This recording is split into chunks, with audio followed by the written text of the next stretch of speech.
Los discípulos, al regresar de Emaús, contaron lo que había pasado en el camino, cómo le habían conocido en la fracción del pan. Estaban hablando de esas cosas cuando Cristo se presentó en medio y les dijo: la paz sea con vosotros. Sobresaltados y asustados creían ver un espíritu, pero él dijo: ¿por qué se turban y por qué suscitan dudas en su corazón? Miren mis manos y mis pies soy yo. Palpadme y ved que un espíritu no tiene carne y hueso, como veis que no tengo. Y dicho esto, les mostró las manos y los pies. Evangelio según San Lucas, capítulo 24, versos 35 al 48.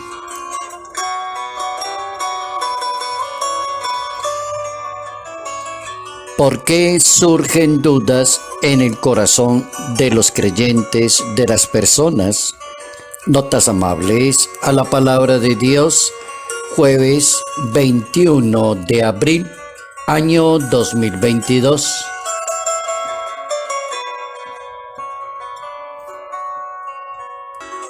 Las dudas en los sentimientos, en la inteligencia, en la voluntad, en los deseos de cada ser humano. La Biblia nos pone a pensar por qué surgen las dudas en el corazón humano, en los sentimientos de cada persona.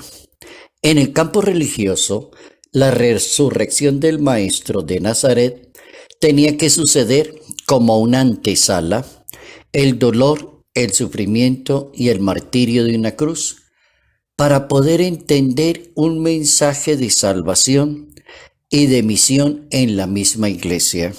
No es fácil que un ser humano pueda asimilar todo lo que se llama dolor, sufrimiento, o si a una persona le dicen va a cumplir una misión, pero para cumplir con esa misión debe asumir este dolor y debe asumir este sufrimiento.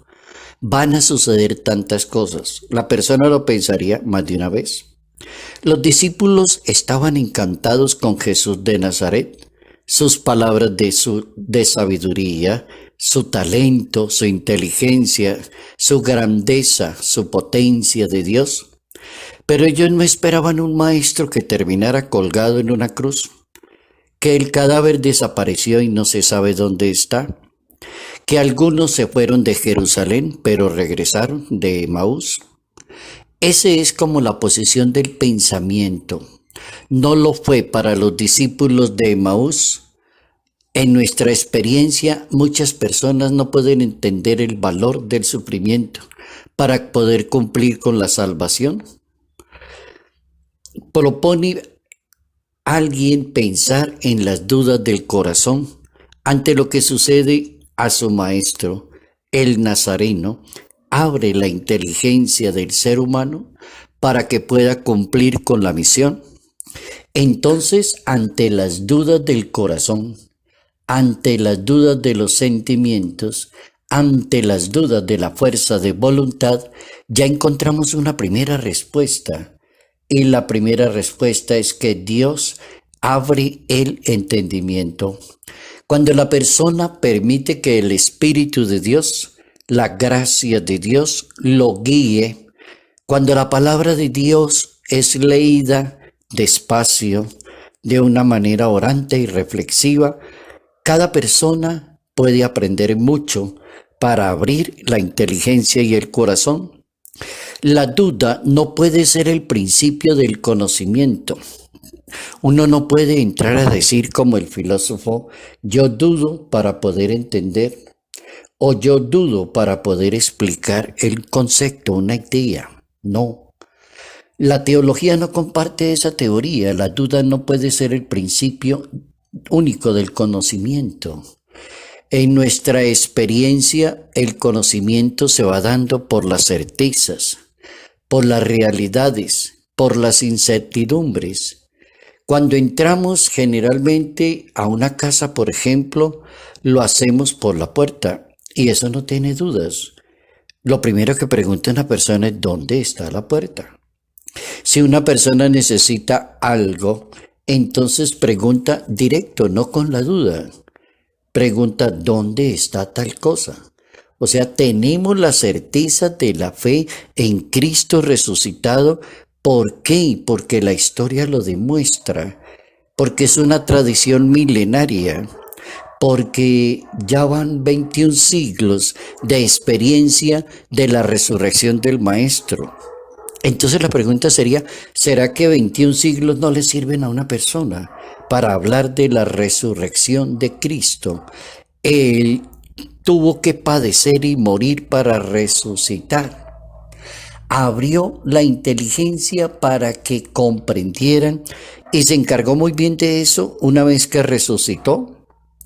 Las apariciones de Jesús, 3, 4, 5 apariciones de Jesús según la Biblia, aparece como que para que ellos asimilen el hecho de la resurrección.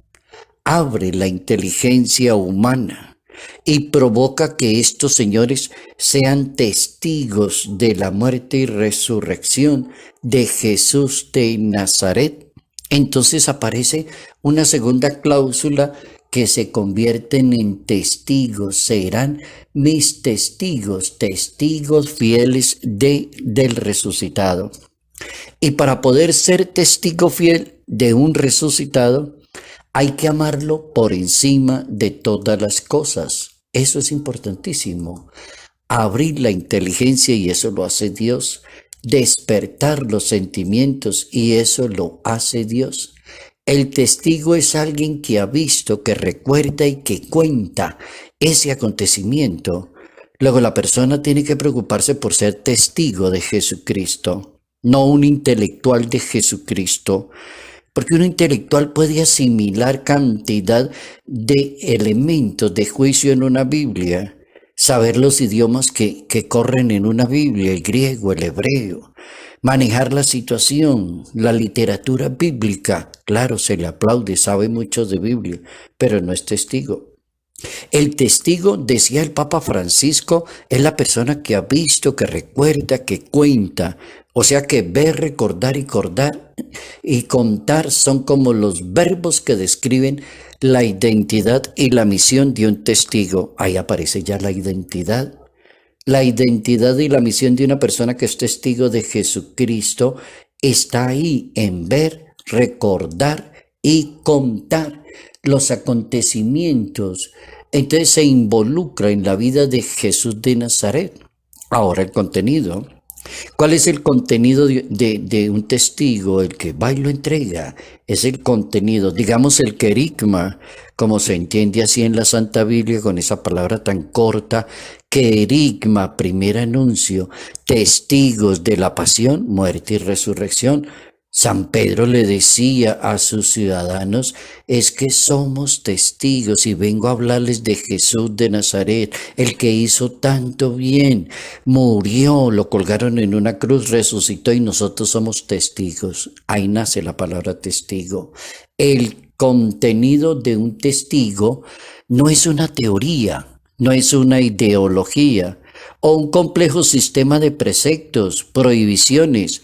Un testigo no es una persona moralista, moralizante, sino que es un mensaje de salvación.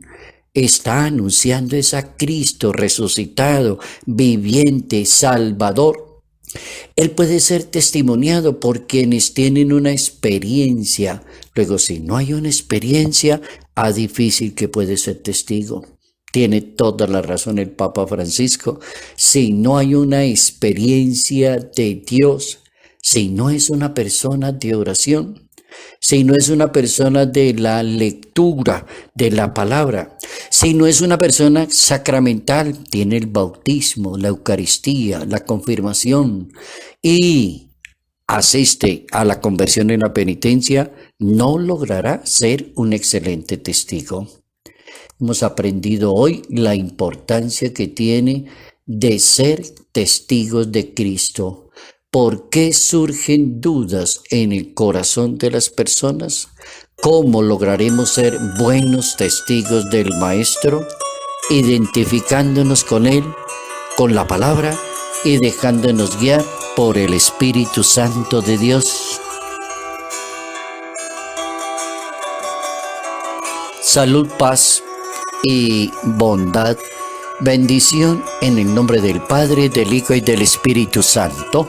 Padre Jairo Yate Ramírez, Arquidiócesis de Ibagué.